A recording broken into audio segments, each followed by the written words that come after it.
Force une force militaire dans l'est de la République démocratique du Congo, certainement pour mettre fin à l'agression du M23 soutenue par le Rwanda. Nous allons en parler avec Jean-Baptiste Kasekwa. Bienvenue. Merci, David. Voilà. Alors, bientôt une force régionale à laquelle vous ne faites pas confiance. Oui, avant de répondre à ta question, je voudrais d'abord annoncer à toute la communauté nationale la triste nouvelle. Laquelle? Du massacre perpétré par les hommes du M23 dans la nuit d'hier à ce matin. Si. Il y a eu combien de morts? Dans la localité de Bikenge et de Ruvumu, c'est un groupement Gisigari, à territoire de Rutshuru. La société civile parle déjà de 23 morts. 23 morts. Des compatriotes retrouvés dans leur maison, desquels les combattants, les agresseurs les font sortir et les exécutent. M23. M23. Ça, c'est crime contre l'humanité, ça. De la même manière que Human Rights Watch, beaucoup d'organisations ont appelé pour dénoncer des discours d'appel au génocide. Et même le conclave de Nairobi, au point 8, dit que l'on doit décourager ces propos et je soutiens. Mais ici, il y a un massacre qui est perpétré. Je voudrais attendre de voir qu'il dénonce, qu'il condamne ce massacre-là et que rapidement les auteurs répondent de leurs actes. Mais au même moment que nous plairons nos compatriotes à Bikenge et à Ruvumu, à territoire de Beni, cette nuit, au moins 4 personnes ont été tuées en ville d'Oicha et ça fait 10 personnes tuées dans 3 incursions en une semaine dans la même ville, le chef-lieu du territoire, là où siège l'administrateur du territoire de l'état de siège. Sur la même nuit, sur la route Beni-Kassindi, on a à nouveau incendié des véhicules. Je présente mes condoléances à tous ces compatriotes, mais également mes encouragements aux militaires FARDC qui continuent à se battre parce que c'est la seule force à laquelle j'espère pour le rétablissement de la paix dans la partie est de la RDC. Alors, j'en viens à ta question. Une force régionale composée par les mêmes agresseurs. Le Rwanda, qui a les M23, qui a les FDLR. L'Ouganda, le rapport des experts des Nations Unies nous indique que Makenga et tous les combattants de sa branche M23 sont sortis du cas de Buhanga en Ouganda pour venir se concentrer au pied du mont Sabinyo. Qu'ils continuent à procéder au recrutement à partir de l'Ouganda et du Rwanda.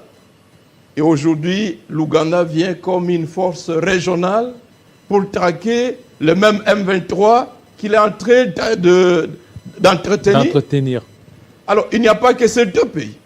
Tous les autres, à part le Kenya et la Tanzanie, tous les autres ont des groupes armés auxquels ils sont liés à l'est de la RDC. La République du Soudan du Sud a des conflits d'intérêts parce que les éleveurs Mbororo viennent du Sud-Soudan. Ils tuent, ils violent, ils pillent dans la province du Haut-Touélé.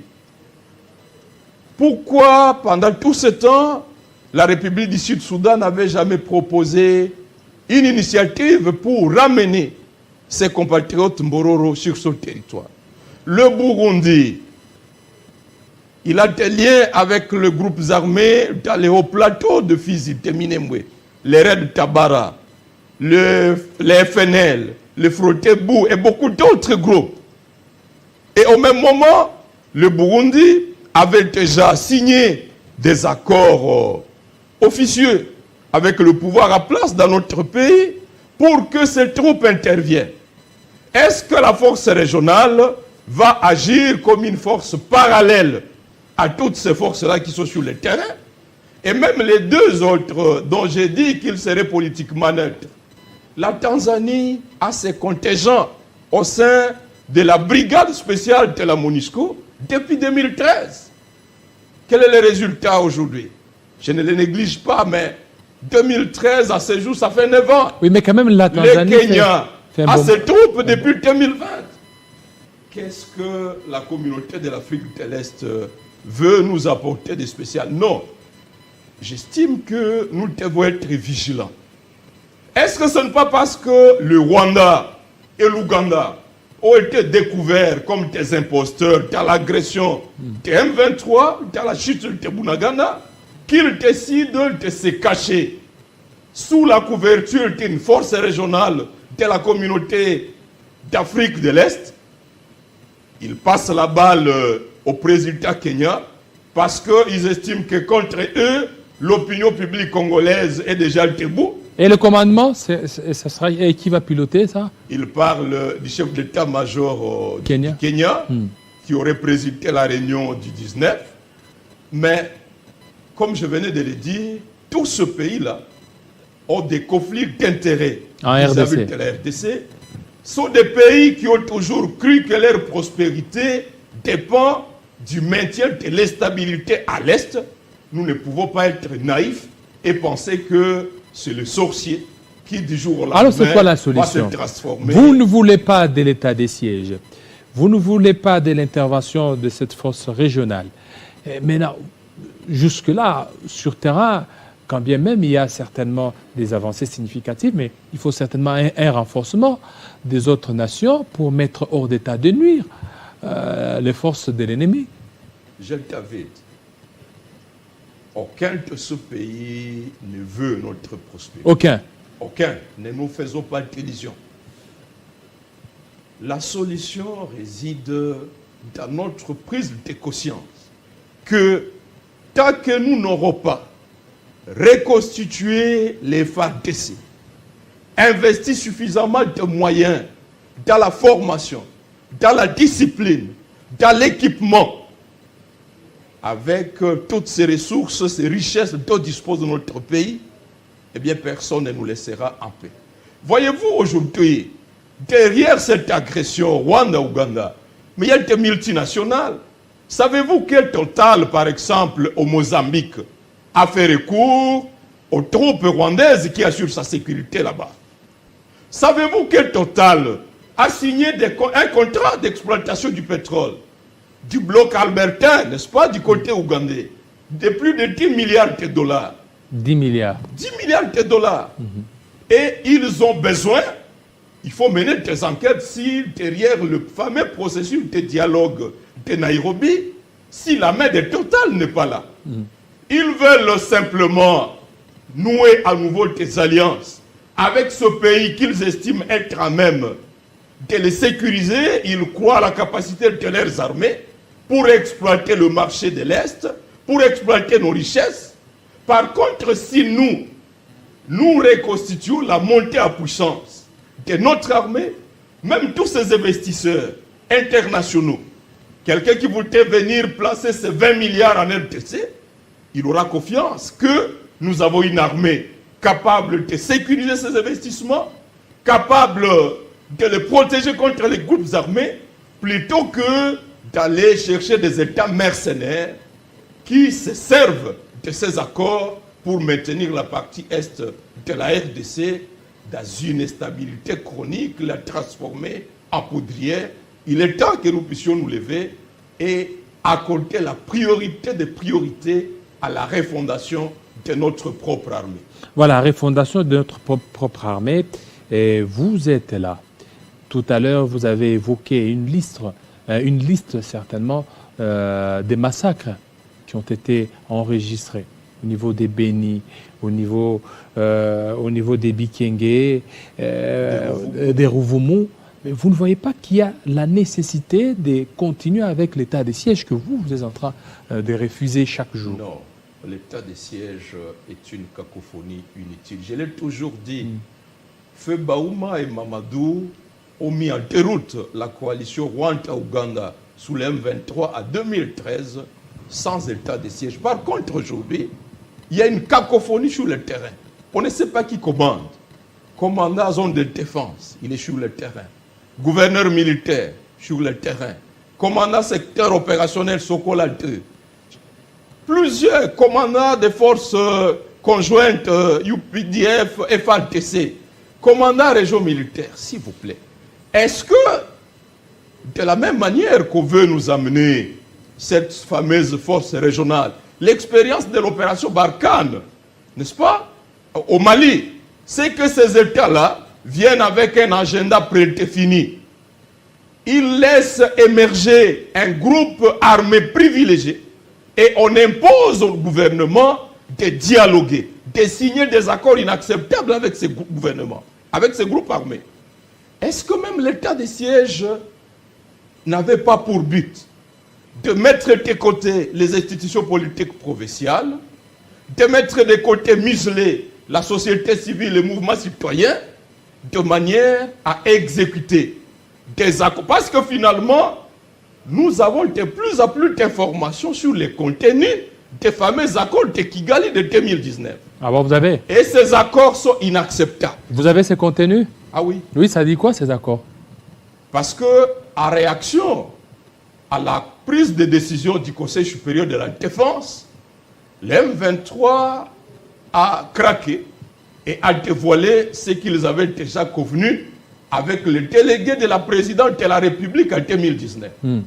Et pour moi, ces accords constituent une vente aux enchères de la République. Nous ne pouvons pas accepter cela. Je vais profiter de ce micro pour dire aux gens du M23 et même à ceux-là qui ont signé ces accords avec eux, qu'il pleuve, qu'il neige, nous n'accepterons plus jamais ça. Voici par exemple ce qu'ils disent, que les experts de la présidence de la République leur ont fait une contre-proposition sur laquelle les deux équipes ont travaillé ensemble et ont abouti aux conclusions suivantes. Que le point G, la participation du M23 aux côtés du gouvernement dans la sécurisation et la pacification de l'Est de la RDC. Et sur ce volet, au plan militaire, ils ont convenu, que le M23 va mettre à la disposition du gouvernement de la RDC et du chef de l'État tous ces militaires. Que 2, ils vont constituer une force spéciale de dissuasion. Il s'agit d'une brigade spéciale d'intervention rapide avec capacité de projection immédiate, avec 2 composantes, 2 bataillons issus du M23 et 2 autres issus d'éléments aguerris de FARDC appartenant, je ne sais pas, au MLC et celle du général Fotemounene. 3. Ces unités devraient avoir une mission spécifique, une logistique adéquate et la capacité de se déployer. 4. Les camps de rassemblement seraient Mouesso, où les troupes du M23 seraient basées.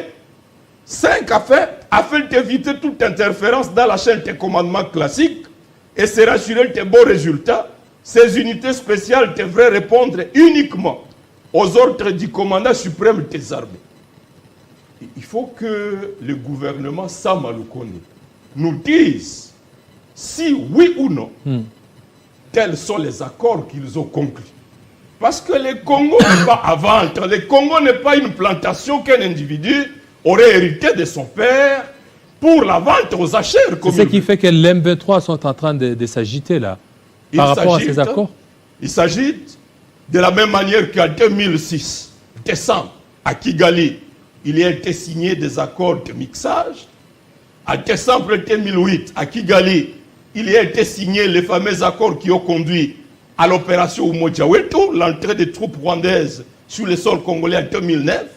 C'est de Kigali que sont venus les fameux accords du 23 mars 2009, par lesquels tous les combattants CNDP ont été intégrés avec leur grade dans l'armée et obtenu l'autorisation d'occuper 43% des fonctions de commandement au nord Kivu, 39% des fonctions de commandement au sud Kivu.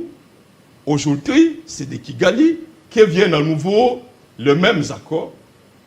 Les dirigeants actuels à Kinshasa ont l'obligation de dire au peuple congolais en quoi consistent les accords qu'ils sont partis signer en 2019 avec ce fameux M23.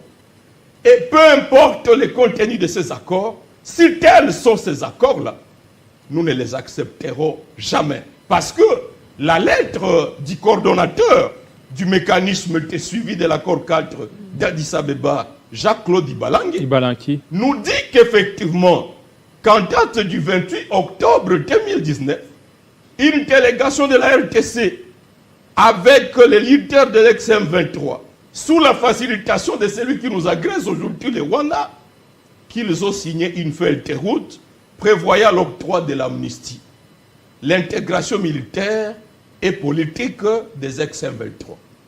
Mais personne n'a jamais eu le courage de présenter même à l'Assemblée nationale les contenus de ces accords. Est-ce que la fameuse force régionale vient pour nous lier et obliger maintenant... Mais ça sera ça, le Rwanda, n'oubliez pas, le Rwanda ne fera pas partie. S'il vous plaît, Donc, le communiqué de Nairobi ne nous dit pas que le Rwanda ne fera pas partie. Rien ne nous indique, est-ce que Kagame aurait accepté de signer ce communiqué alors que les conclaves lui disent que son armée n'en fera pas partie? Et même si le Rwanda ne fait pas partie et que l'Ouganda est là, or nous savons que sous l'agression, l'M23 se présente sous deux ailes.